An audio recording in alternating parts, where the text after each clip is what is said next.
Okay. If you're watching us on the American Lawn Care webcam right now, that is, of course, Congressman Tom Latham. Tom, you're very welcome. It's good to see you, sir. Hey, great to be with you today, Simon. How are you? I'm doing well. I've been very, very busy. I'm sure you have. So the number one question that I want to know the answer to is, was it you on the other side of John McCain's poker game on his iPhone yesterday? That's what I want to know. That wasn't you. No. So I'm kind of coming down to it was probably the president.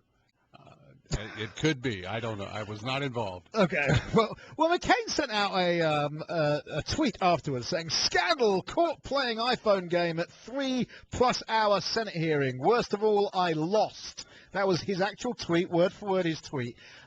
We should be offended, shouldn't we? I mean, they're out there debating whether or not we're going to risk American lives in a conflict situation. Shouldn't we be offended to see our representatives and senators doing that kind of thing? Well, I would think that any senator in a hearing of that importance certainly should have full attention to what's being said and to be following the hearing. Absolutely. Well, I'm very pleased that wasn't you on the other end of that, because that would have been a scandal. But yeah, so let's talk about Syria. I can tell you my text line is all over the place here.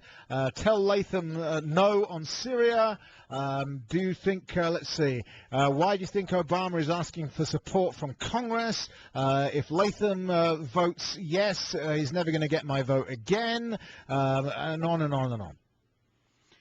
So what do you think? Well, where are you leaning? I'm absolutely leaning no at this point. I can see no justification for going into Syria. The U.S. by themselves, I can see no end game as far as what we're trying to accomplish. We understand, and no one condones, the impact of chemical weapons and what a horrible situation that is. We're not certain, and they cannot tell us with all certainty exactly who did it at this point. And they're trying to, basically, the president is using an emotional argument because everybody feels horrible about the children that were killed, rather than an argument based on fact as to what, in fact, is our national interest. Is there an imminent threat to the United States that would justify this? I don't see any of that. Simon, my concern really in the broader picture is the fact that we have no foreign policy. That we're just playing it by ear, and that is not the way we should have foreign policy. There is no justification at this point that I can see. Now, I'm going to, in the end, reserve judgment because I have not gotten the classified briefing, which I'll get next Monday afternoon. Are you going to trust it? I have been in many of these before, and oftentimes you could read in the paper the day before what is discussed in those. I don't see it potentially, unless something new and relevant is brought up. From what they discuss and many times in those briefings, it doesn't change any minds at all. Okay, see, here's the thing. I believe you have to use a degree of logic here as well. I think you're entitled. I mean, we send you there. We think you're intelligent enough for us to send you there. So I think we've got to allow you to use your brain. And it makes no sense that Assad would have done this. He's winning. He's surrounding Al-Qaeda. He's kicking their butts, frankly. Why suddenly, knowing the risk he's taking in terms of the rest of the world, why suddenly would he do this? That's question number one. Question number two is, we now know they found homemade devices, what's left of them, homemade devices that delivered chemical weapons. Well, hang on.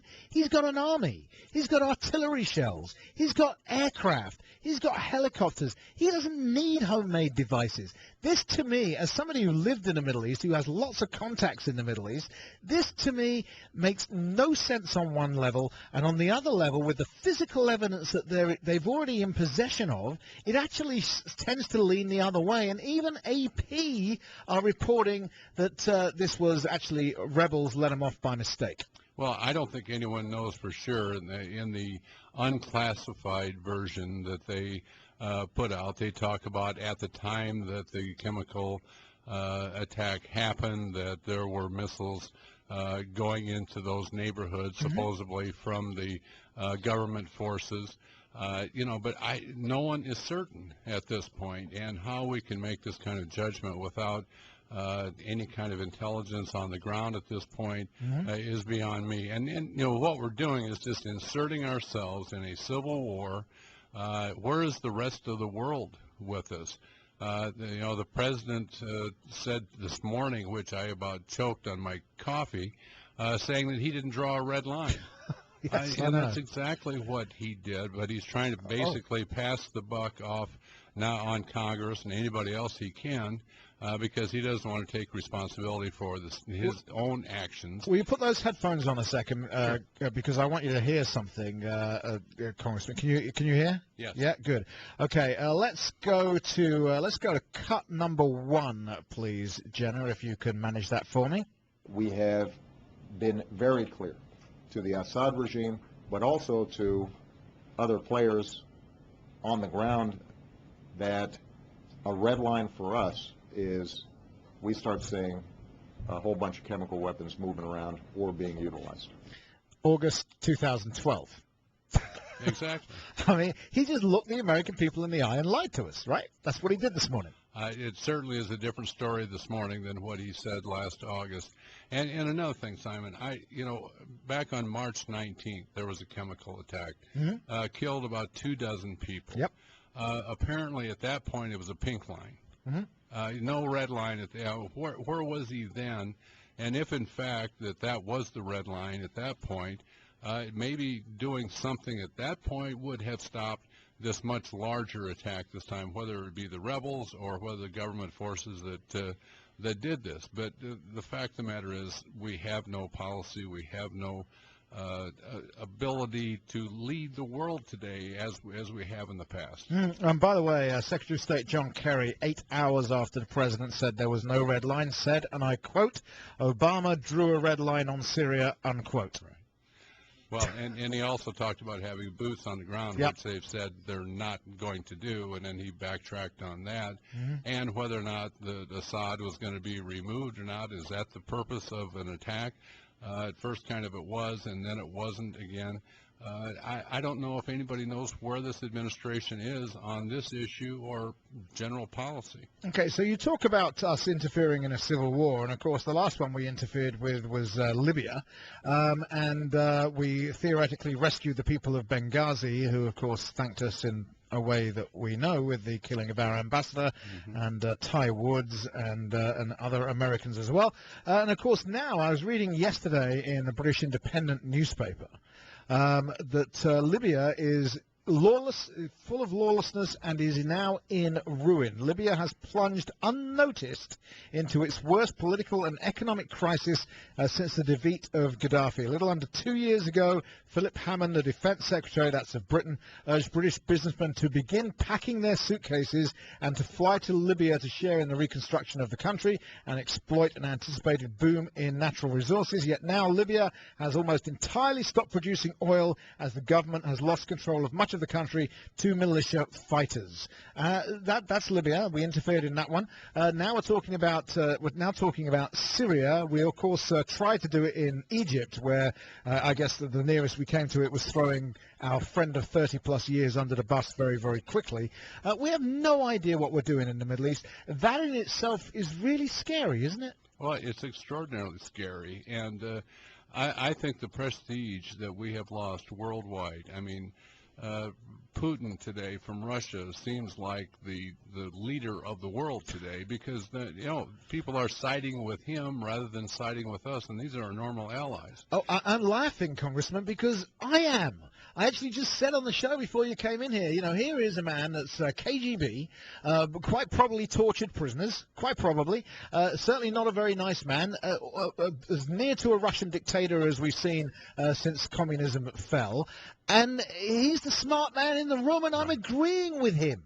Right. Well, and it's an amazing turn of events. We are, in fact, supposed to be the leader of the free world, and we're supposed to be the people that everyone looks up to, who will join in a common cause. Well, we have been left alone, and Simon, remember the speech the president gave in Cairo when he was first elected? Yes, the apology tour. Okay, if he were to go to Cairo today in the chaos that's there, he could never go to Cairo today. No, they could never protect him. It shows exactly whether it be Libya, whether it be Syria, whether it be Egypt, or throughout the Middle East, the lack of any coherent policy for the United States. We're reaping the, I can't say benefits, but this is what happens when you don't have a policy and you don't have someone strong enough to actually enact it.